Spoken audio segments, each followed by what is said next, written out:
Hello everyone, स्वागत है आपका हमारे चैनल पर। आज से हम लोग स्टार्ट कर रहे हैं NX 12.0। यहाँ पे ये हमारा इंट्रोडक्शन पोर्शन रहेगा, जिसमें हम वेलकम पेज जो आपका अभी दिख रहा है इसके बारे में कवर करेंगे। यहाँ पे क्या क्या ऑप्शन दिए गए हैं, जैसे कि ये टैब्स दिए गए हैं, इनका कहाँ पे क्या यूज़ होता है। ये गियर के सिंबल पे क्लिक करेंगे तो काफ़ी सारे ऑप्शन मिल रहे हैं आपको। इनका कहाँ पे यूज़ करते हैं, कैसे यूज़ करते हैं, मेन्यू में भी ऑप्शन मिल रहे हैं। होम में आप अगर क्लिक करेंगे तो काफ़ी ऑप्शन मिल रहे हैं, तो इनका क्या यूज़ है, ये सारी चीज़ें हम यहाँ पे कवर करेंगे। फर्स्टली मैं जो आपको यहाँ पे बताऊँगा वो ये चीज़ बताऊँगा कि कौन कौन सी इंडस्ट्रीज़ हैं जो इसका यूज़ कर रही हैं, ठीक है, और किस किस चीज़ में इसका यूज़ किया जाता है। NX सॉफ्टवेयर पर क्या क्या काम किया जाता है, सबसे बेस्ट काम जिसके लिए NX सॉफ्टवेयर बनाया गया वो किस चीज़ के लिए बनाया गया, ये चीज़ बताएँगे। और कौन सी कंपनी NX सॉफ्टवेयर को बनाती है, इसका लाइसेंस कौन सी कंपनी प्रोवाइड कराती है, इसका प्रोग्राम कौन सी कंपनी बनाती है, तो ये सारी चीज़ें कवर करेंगे। और फिर वेलकम पेज के बारे में जानेंगे। तो स्टार्ट करते हैं वीडियो को।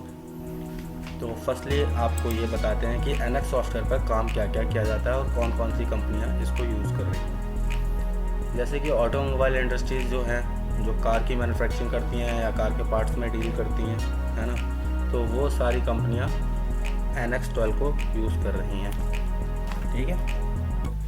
तो NX 12 में जो कंपनी, जैसे कि अभी आपको बताया, ऑटोमोबाइल इंडस्ट्रीज में NX का यूज़ किया जाता है। ऐसे ही एरोस्पेस इंजीनियरिंग में NX का यूज़ किया जाता है, ठीक है। और पार्ट मॉडलिंग, सरफेसिंग, ऐसे ये सारी चीज़ें में NX का यूज़ बहुत ज़्यादा किया जाता है। सबसे ज़्यादा जो NX का यूज़ किया जाता है वो कहाँ पे किया जाता है, सरफेसिंग के लिए NX सॉफ्टवेयर सबसे बेस्ट सॉफ्टवेयर है। पार्ट मॉडलिंग के लिए NX सॉफ्टवेयर अच्छा है काफ़ी, जैसे कि यहाँ पे आपको दिख रहा है ये पार्ट मॉडलिंग होती है। तो ये सारी जो भी पार्ट्स अभी आपको नज़र आ रहे हैं ये सब पार्ट मॉडलिंग में करे गए हैं काम। और मशीन मैन्युफैक्चरिंग के लिए NX का यूज़ किया जाता है। बहुत सारे डिपार्टमेंट हैं जहाँ पर NX का यूज़ किया जाता है। जैसे कि अभी आपको यहाँ पे ये टूल दिख रहा है, तो प्रेस टूल डिज़ाइन के लिए भी NX का यूज़ किया जाता है और इंजेक्शन मोल्ड डिज़ाइन के लिए भी NX का यूज़ किया जाता है। कुछ कंपनियां जो हैं वो सॉलिड वर्क का यूज़ भी करती हैं इंजेक्शन मोल्ड डिज़ाइन के लिए, और ज़्यादातर कंपनियां प्रेस टूल डिज़ाइन और शीट मेटल का जो भी काम होता है वो प्रेस टूल डिज़ाइन हो, चाहे आपका रिवर्स इंजीनियरिंग में काम हो, सरफेसिंग में काम हो, वो NX ही यूज़ कर रहे हैं 90% आज के टाइम पर। मार्केट डिमांड इसकी बहुत ज़्यादा है और आने वाले टाइम में मार्केट डिमांड और भी ज़्यादा होने वाली है। जॉब्स इसके लिए बहुत ज़्यादा है। जैसे कि अगर आपने ऑटोकैड नहीं सीखा है तो पहले ऑटोकैड सीख लें और फिर आप NX को सीखने की कोशिश करें, बहुत ईजीली आपको समझ में आ जाएगा। पर ये भी नहीं कह सकते हैं कि अगर आपको ऑटोकैड नहीं आता है तो आप NX नहीं सीख सकते हैं। सीख सकते हैं, बहुत आराम से सीख सकते हैं, पर यह है आपको मेहनत ज़्यादा करना पड़ेगी, इन टूल्स पे काम ज़्यादा करना पड़ेगा, पर यह है आपको सीखने में आ जाएगा। बस 2D और 2D ड्राइंग्स को आपको रीड करना आना चाहिए, है ना। Without 2D drawing 3D drawing को नहीं बनाया जा सकता है, जाहिर सी बात है, आपको पता है ये चीज़। तो काफ़ी सारा काम किया जाता है, यहाँ पे आपको दिख रहा है। तो ये सारा काम किस में किया जाता है, NX में, ठीक है। अब बात करते हैं NX सॉफ्टवेयर को बनाता कौन है, कौन सी कंपनी इसका प्रोग्राम बनाती है। तो यहाँ पे आपको नाम लिखा हुआ है, यहाँ पे दिख रहा होगा आपको, सीमेंस कंपनी NX सॉफ्टवेयर को बनाती है। इसका प्रोग्राम जो बनाती है वो सीमेंस कंपनी बनाती है, और हमको लाइसेंस जो प्रोवाइड कराती है वो भी सीमेंस कंपनी ही कराती है। सीमेंस कंपनी काफ़ी सारे सॉफ्टवेयर बनाती है, जैसे स्काडा है वो भी हमारा सीमेंस कंपनी बना रही है। कैम सॉफ्टवेयर जिस पे हम प्रोग्रामिंग करते हैं, VMC मशीन, जो लोग इस यूज़ करते होंगे उन्हें पता होगा, VMC मशीन की प्रोग्रामिंग जो की जाती है वो भी हम NX कैम पे कर सकते हैं। और काफ़ी सारे काम होते हैं जो इस पर कर सकते हैं। बाकी हम बात करते हैं हम आपको क्या क्या पोर्शन कवर कराएंगे। जैसे मैं अगर आपको बताऊंगा तो मॉडलिंग बताऊंगा, मॉडलिंग में काम कैसे करते हैं, जैसे कि ये पार्ट मॉडलिंग है, इनमें काम कैसे करते हैं, ये कैसे पार्ट बनाते हैं, ये सारी चीज़ें बताऊंगा, ये सारे पार्ट्स दिए गए हैं। फिर बात करता हूँ सरफेसिंग की, जैसे कि ये कार है, ये सरफेसिंग कमांड में बनाई गई है, सरफेसिंग का इसका यूज़ किया गया है। यहाँ पे ये रिवर्स इंजीनियरिंग आपको दिखाई गई है, ये सारी चीज़ें जो होती हैं ये रिवर्स इंजीनियरिंग की होती हैं, तो रिवर्स इंजीनियरिंग में भी काम करना सिखाऊँगा। और ये सरफेसिंग कमांड हो गई, सरफेसिंग के ज़रिए जो भी सरफेसिंग में कमांड होती हैं उनके ज़रिए ये सारी पार्ट्स बनाए गए हैं, तो इनमें काम करना सिखाऊंगा। असेंबली सिखाऊंगा, ये असेंबली में बनाया जाता है, असेंबली कैसे करते हैं ये चीज़ें सिखाऊंगा। ड्राफ्टिंग कैसे करते हैं ये भी बताऊंगा। स्टार्टिंग क्या करेंगे हम लोग, वन बाय वन थोड़ा थोड़ा कवर करेंगे। पहले तो हम ये जानने की कोशिश करेंगे कि इनमें काम कैसे करते हैं, जैसे कि ड्राफ्टिंग में कैसे काम करते हैं, असेंबली में क्या काम करते हैं, मॉडलिंग में क्या काम करते हैं, सरफेसिंग में क्या काम करेंगे, शीट मेटल में क्या काम करते हैं। तो ये सारी चीज़ें कवर करेंगे, ठीक है। फिर उसके बाद वन बाय वन सबको लेके चलेंगे, और जैसे कि मॉडलिंग को फिर लास्ट में ले लिया स्टार्टिंग में, और उसके जितने भी टूल्स हैं वो कवर करें, कुछ मॉडल्स बनाए, फिर ऐसे ही असेंबली को ले लिया, असेंबली कवर करी। इस टाइप से वन बाय वन सबको कवर करते हुए चलेंगे, ठीक है। तो वेलकम पेज के बारे में बताते हैं। वेलकम पेज क्या है? जब आप NX को स्टार्ट करते हैं तो ये आपके सामने वेलकम पेज नज़र आता है, इसको बोलते हैं हम वेलकम पेज, ठीक है।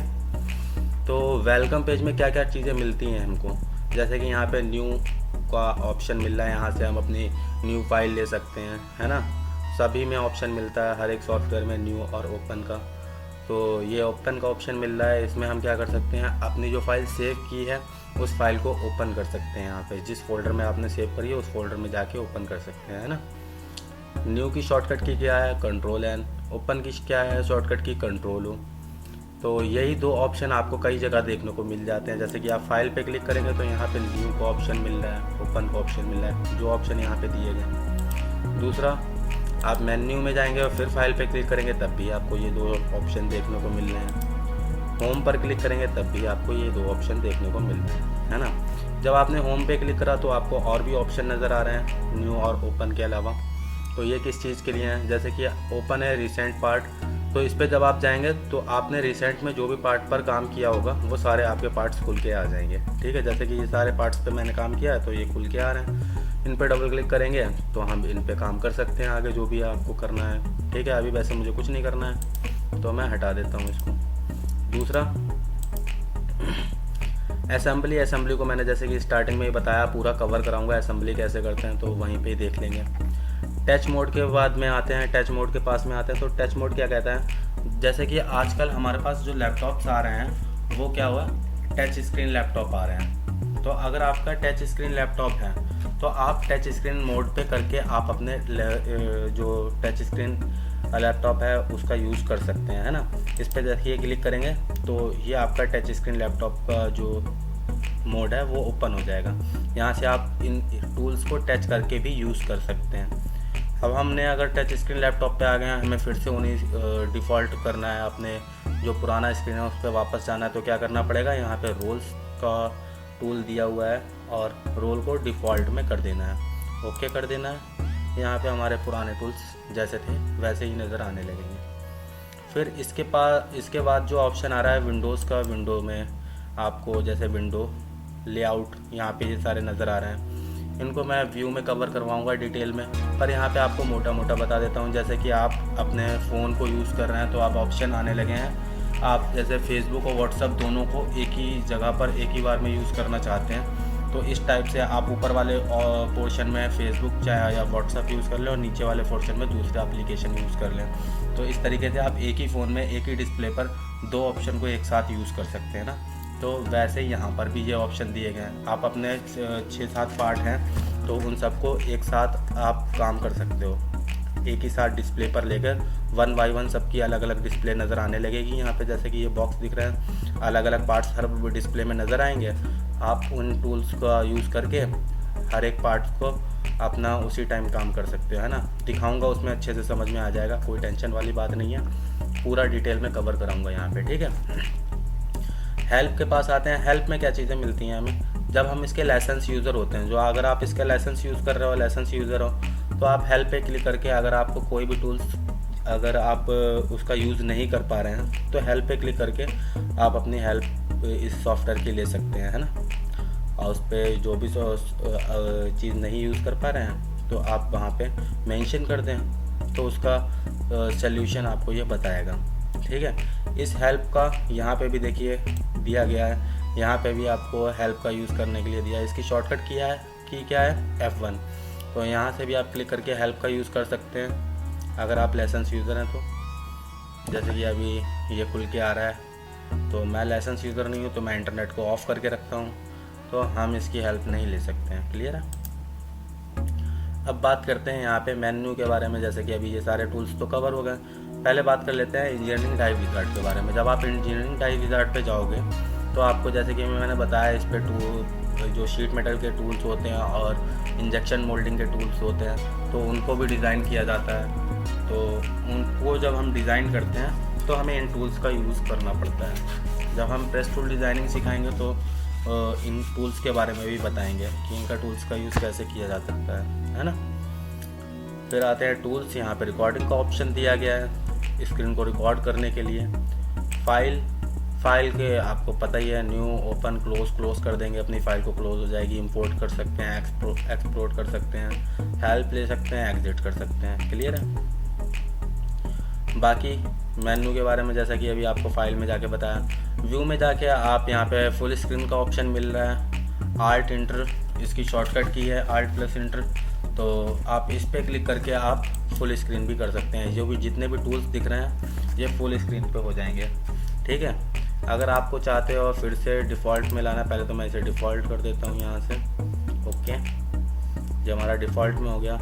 अब आपको फुल स्क्रीन करके दिखाता हूँ। ये सारे टूल्स गायब हो जाते हैं फुल स्क्रीन में।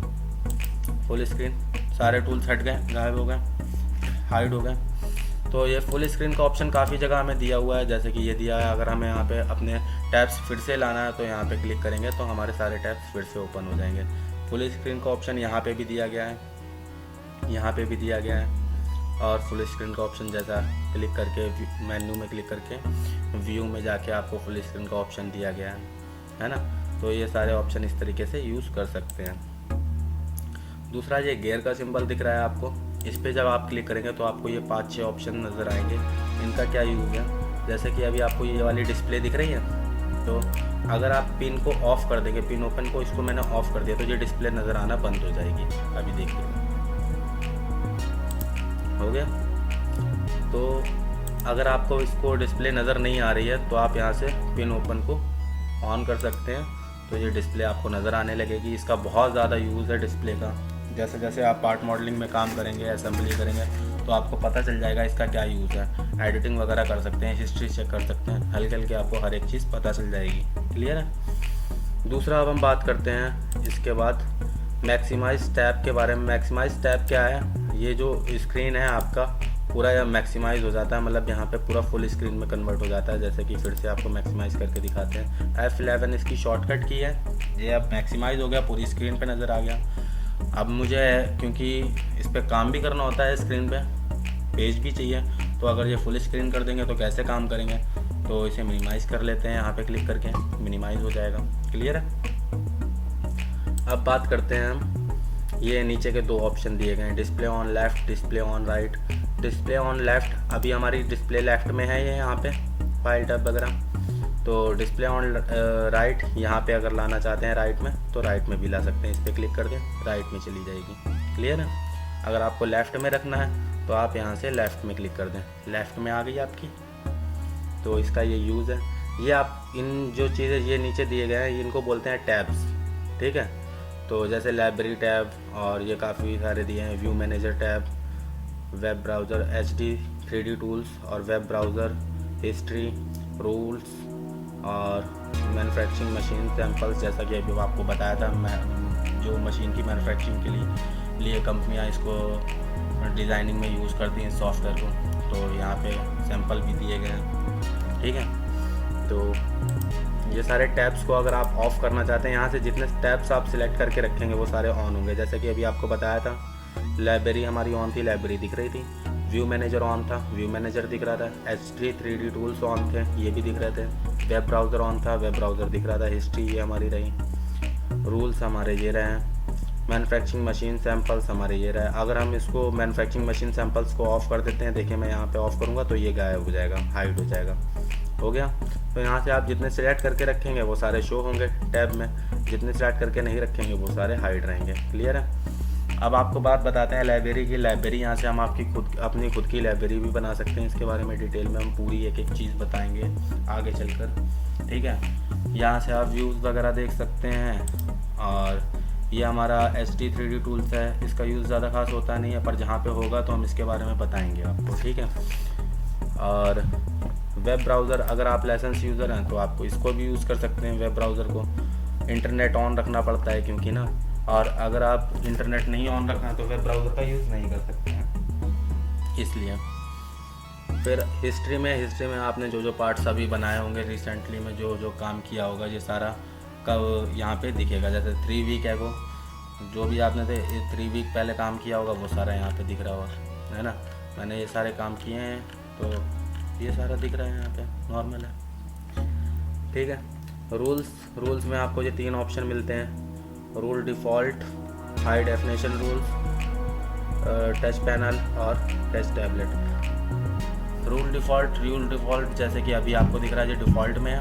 और high definition 4K high definition पे क्लिक करेंगे तो आपको ये सारे टूल्स बड़े बड़े नज़र आने लगेंगे। इनका यूज़ कौन करता है? ज़्यादातर वो लोग करते हैं जो जैसे कि जिनकी आई साइट वगैरह वीक रहती है, तो वो इनका यूज़ करते हैं, जिससे बड़े बड़े नज़र आने लगे। बाकी खास इसका कुछ है नहीं। फिर आते हैं टच पैनल पे जैसा कि अभी मैंने यहाँ से आपको बताया था, टच पैनल का यूज़ करके वही ये चीज़ है। अगर आप इस पर क्लिक करेंगे, ओके करेंगे, तो आपके जो टूल्स हैं वो स्क्रीन टच करके भी आप काम कर सकते हैं, अगर आपकी टच स्क्रीन लैपटॉप है तो, ठीक है। उसके बाद क्या ऑप्शन आ रहा था रूल्स में? टच टैबलेट, ये भी सेम ऐसा ही है जैसा कि टच पैनल है, ठीक है। और अब हम क्या करते हैं, पहले डिफ़ॉल्ट में कर देते हैं, जैसा हमारे टूल्स पहले थे एक्चुअल में वैसे नज़र आना चाहिए। तो ये हमारा डिफ़ॉल्ट में कर दिया है। अब हमारी अभी क्या है, ये फुल स्क्रीन हो रखी है, मुझे इसे मिनिमाइज़ करना है, मैक्सिमाइज़ हो रखा है, तो यहाँ पे क्लिक करके हम मिनिमाइज़ कर सकते हैं, जैसा अभी आपको बीच में बता चुके थे वैसे ही। यहाँ पे आपको काफ़ी सारे मशीन के मैन्युफैक्चरिंग मशीन के सैम्पल्स मिल रहे हैं, जिनके तौर पे आप अपनी मशीन को डिज़ाइन कर सकते हैं 1 बाय 1, है ना। इसको एक बार मैक्सिमाइज़ करके देखते हैं, इसको मैक्सिमाइज़ कर लेते हैं एक बार, फिर देखते हैं कितने सारे टूल्स, देखिए कितनी सारी मशीनें दी गई हैं। इनका यूज़ कर सकते हैं आप अपनी मशीन ड्राइंग बनाने में, बहुत सारी मशीनें हैं, सबका यूज़ कर सकते हैं। मशीन के सैंपल्स दिए गए हैं, किस सैंपल को उठा के आपको किस आधार पर आपको मशीन बनाना है, किस चीज़ के लिए मशीन बनाना है, तो इनके सैंपल दिए गए हैं, आप यहाँ से इनका यूज़ करके बना सकते हैं, ठीक है। अभी आपको क्या करते हैं, मैं मिनिमाइज़ कर देता हूँ। और यहाँ पे आपको ये ऑप्शन किस चीज़ के लिए दिया गया है, जो रिबन है हमारा उसको मिनिमाइज़ करने के लिए। जैसे कि आप क्लिक करेंगे तो मिनिमाइज़ हो जाएगा, यहाँ पे मिनिमाइज़ हो गया। और एक्सपेंड करना है रिबन को तो फिर आप इस पर क्लिक कर दे तो एक्सपेंड हो जाएगा, ठीक है। ये हमारा रिबन है, समझ में आई चीज़। तो ये सारा हमारा पोर्शन था वेलकम पेज का। अगर अब हम आपको न्यू फाइल लेते हैं, आपको एक चीज़ और दिखाते हैं। मैंने न्यू फाइल ली यहाँ से, तो न्यू फाइल में हम आपको ये बताना चाह रहे हैं कि आगे चल के जो हम वीडियोस देंगे आपको, वो किस किस चीज़ की देंगे। अगर आप मुझसे पर्सनल क्लासेस ले रहे हैं यहाँ पे, तो मैं आपको क्या क्या चीज़ें बताऊँगा उस क्लासेस में, ये सारी चीज़ें आपको यहाँ पे बताता हूँ। तो जो लोग मुझसे पर्सनल क्लासेस में NX सीख रहे हैं, ठीक है, और जो ये वीडियोज़ देख रहे हैं, उन सबको आपको बता दें कि सबसे पहले हम जो काम करेंगे मॉडलिंग में करेंगे, ठीक है। मॉडलिंग को कवर करेंगे, मॉडलिंग के टूल्स आएंगे। फिर उसके बाद जो काम करेंगे असेंबली में काम करेंगे, असेंबली देखेंगे कैसे करते हैं पार्ट की। जैसे कि हम प्रेस टूल डिज़ाइन अगर आपको आगे सिखाएंगे तो उसमें हर एक पार्ट को अलग अलग आपने डिज़ाइन कर लिया, फिर उसके बाद उसकी असेंबली करके देखेंगे कि असेंबली करने पे वो कैसे काम करेगा, है ना। तो ये चीज़ हो गई। स्नैप स्टूडियो में हम सरफेसिंग में काम करेंगे। स्नैप स्टूडियो में सरफेसिंग के सारे कमांड्स हमको अवेलेबल हैं, तो ये चीज़ें कवर करेंगे। जैसा कि ये हमारा प्रीव्यू चल रहा है, आप इसमें देख सकते हैं, ठीक है। शीट मेटल में हम क्या काम करेंगे, शीट मेटल में जो भी हमारा शीट मेटल का काम रहेगा, शीट रहेगी उसको बैंड करना, अनबैंड करना, और काफ़ी सारे कमांड्स होते हैं, वो सब यहाँ पे कवर हो जाएंगे आपके। और इसको इलेक्ट्रिकल वाले भी कभी यूज़ करते हैं कुछ, जैसे कि आपको यहाँ पे नज़र आ रहा होगा, तो ये भी लोग करते हैं, जैसे कि यहाँ पे दिख रहा है आपको इलेक्ट्रिकल, तो ये लोग भी इसको यूज़ करते हैं। पर मैकेनिकल के लिए ज़्यादातर इसको यूज़ किया जाता है। इलेक्ट्रिकल वाले भी यूज़ करते हैं, पर उसका मुझको पता नहीं है कैसे यूज़ करते हैं, उनका क्या क्या काम रहता है। वैसे उनका जो काम रहता है पैनल का रहता है, 3D पैनल डिज़ाइन करते हैं इस पर, उनकी वर्किंग दिखाते हैं, कैसे वर्क करने पे वो कैसा काम कर रहा होगा, ये सारी चीज़ें इस पे दिखाते हैं। फिर जो हम ड्राफ्टिंग सीखेंगे वो यहाँ पे ड्राइंग में सीखेंगे। यहाँ पे ड्राइंग पे क्लिक करते ही आपको यहाँ पे पेज यहाँ पे दिए हुए होते हैं। जो ऑटोकैड जिनको आता होगा उनको पता होगा लेआउट के बारे में, तो लेआउट वगैरह जो भी तैयार करते हैं, तो यहाँ पे ऑलरेडी लेआउट हमको तैयार किया हुआ पहले से ही मिलता है, यहाँ पे तैयार करने की कोई ज़रूरत नहीं है, ठीक है। A4 size, A3 size, A2 size, A1 size, A0 size का पेपर मिलता है। आप डिसाइड कर लें कि आपको किस चीज़ में काम करना है, ठीक है। दूसरा, यहाँ पे आपको यूनिट दी गई है, जैसे कि आपको ऑटोकैड में यूनिट सेट करने के लिए UN इंटर करके सारा काम करना पड़ता था। यहाँ पे आपको यूनिट दी गई है मिलीमीटर और इंच। मैकेनिकल और इलेक्ट्रिकल वाले मिलीमीटर और इंचेस में ही काम करते हैं ज़्यादातर। ऑल पे कर देंगे तो इन दोनों में से आपको डिसाइड करना होगा कि कब कहाँ पे कौन सी यूज़ करना है, कहाँ पे मिलीमीटर, कहाँ पे इंचेस। वहाँ पे सेटिंग आपको दोनों की मिलती है एक साथ करने के लिए, है ना। बाकी यहाँ पे आपको बता चुके हैं जैसा DMU क्या है। DMU में मोशन करते हुए दिखाएंगे कि जैसे डाई कैसे वर्किंग पोजीशन में कैसे चलती है, मशीन है हमारी तो वर्किंग पोजीशन में कैसे काम करती है। ये सारी चीज़ें हम यहाँ पर कवर करेंगे। क्लियर है। दूसरा, यहाँ पे आप अपना फाइल का नाम डाल सकते हैं कि क्या नाम रखना चाहते हैं, कि जो भी मॉडल आपने बनाया है। अगर आप ड्राफ्टिंग में काम कर रहे हैं तो किस चीज़ की ड्राफ्टिंग कर रहे हैं ये डाल सकते हैं। अगर आप किसी और चीज़ में काम कर रहे हैं, जैसे सरफेसिंग में काम कर रहे हैं, तो आप डाल सकते हो जो भी आप प्रोडक्ट डिज़ाइन कर रहे हैं सरफेसिंग में, तो वो सारी चीज़ें यहाँ पे आप डाल सकते हैं, नाम दे सकते हैं। इस पर क्लिक करके आपको जहाँ पे भी फाइल सेव करना है वो आप सिलेक्ट कर लें, अपना खुद का फ़ोल्डर बना लें चाहें तो ये आप वहाँ पे सेव कर देंगे अपनी फ़ाइल, ठीक है। अभी मैं इसे कैंसिल कर देता हूँ।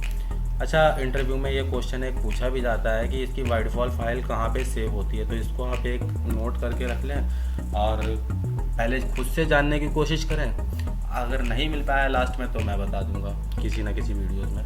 तो मिलते हैं नेक्स्ट वीडियो में अपनी, वहाँ पे जानेंगे हल्के हल्के क्या चीज़ें कवर करना है, कैसे करना है, ठीक है। ये हमारा वेलकम पेज का इंट्रोडक्शन रहा है। अब मैं जो आगे इंट्रोडक्शन रहेगा नेक्स्ट क्लास में, उसमें हमारा मॉडलिंग में इस पेज का इंट्रोडक्शन रहेगा पहले, ठीक है। यहाँ के टूल्स के बारे में थोड़ा सा जानेंगे, कैसे काम करते हैं और किसको क्या चीज़ बोलते हैं, ठीक है, ये भी जानेंगे। जैसे ऊपर वाले को क्विक एक्सेस बोलते हैं, तो ये सारा चीज़ें जानेंगे। यूज़र इंटरफेस के बारे में, ये हमारा यूज़र इंटरफेस है। फीचर्स दिए गए हैं मॉडलिंग में, फीचर्स कमांड ये सारी दी गई हैं, इनके बेसिस पे ही हम सारा काम करते हैं। सरफेसिंग में भी अगर आप काम करोगे तब भी आपको जाना पड़ेगा यहाँ पे। असेंबली में काम करोगे तब भी आपको यहीं पे जाना पड़ेगा, मॉडलिंग में इसका यूज़ करना पड़ेगा। एप्लीकेशन यहाँ पे दी गई हैं, एप्लीकेशन में जाके यहाँ पे देखिए आपको फिर से modelling, sheet metal, snap studio, drafting, ये सारी चीज़ें दी गई हैं ना। तो यहाँ पे असेंबली वगैरह सब कुछ दिया गया है, PMI। तो यहाँ पे जिस चीज़ को आपको वर्किंग में लाना है, जिस चीज़ पे आपको वर्क करना है वो सिलेक्ट कर लें। यहाँ पे प्रोग्रेसिव डाई का भी ऑप्शन दिया गया है। अगर आप प्रोग्रेसिव डाई बनाते हैं तो यहाँ पे काफ़ी सारे टूल्स मिल जाते हैं प्रोग्रेसिव डाई से रिलेटिव, तो वो भी कर सकते हैं। यूज इंजीनियरिंग डाई मतलब सिंपल डाई, अगर आपको रैंडम टूल्स बना रहे हैं तो इनके ऑप्शन का भी यूज़ कर सकते हैं। तो ये काफ़ी सारी यहाँ पे चीज़ें दी गई हैं, तो उनका यूज़ कर सकते हैं। बाइसिकल डिज़ाइन, ऑटोमेशन, इसका भी यूज़ यहाँ पे करते हैं। जो ऑटोमेशन कर रहे हैं कोर्स, उनके लिए भी बहुत बेनिफिट है इस कोर्स का अगर आप करते हैं तो, ठीक है। जानेंगे आगे हल्के हल्के। जैसे कि अगर हम स्नैप स्टूडियो में चले जाएं तो हमको यहाँ पे ये टूल्स मिल जाते हैं सरफेसिंग के लिए, इनके बारे में जानेंगे जब हम सरफेसिंग का जो रहेगा हमारा ट्रायल वगैरह, ठीक है, इंट्रोडक्शन पोर्शन जो भी सरफेसिंग का रहेगा तो उसमें हम ये चीज़ें जानेंगे सरफेसिंग की कमांड्स के बारे में, ठीक है। फिर से हमें अगर मॉडलिंग में जाना तो यहाँ पे मॉडलिंग में चले जाते हैं। मॉडलिंग के फिर से फीचर्स वगैरह कमांड सारे अवेलेबल हो गए। सरफेसिंग के कमांड कुछ हमें यहाँ से भी मिल जाते हैं, सबको कवर करेंगे 1 बाय 1। तो आज के लिए बस इतना ही है, आगे मिलेंगे नेक्स्ट लेक्चर में, इसको जानने की कोशिश करेंगे वहाँ पे, ठीक है।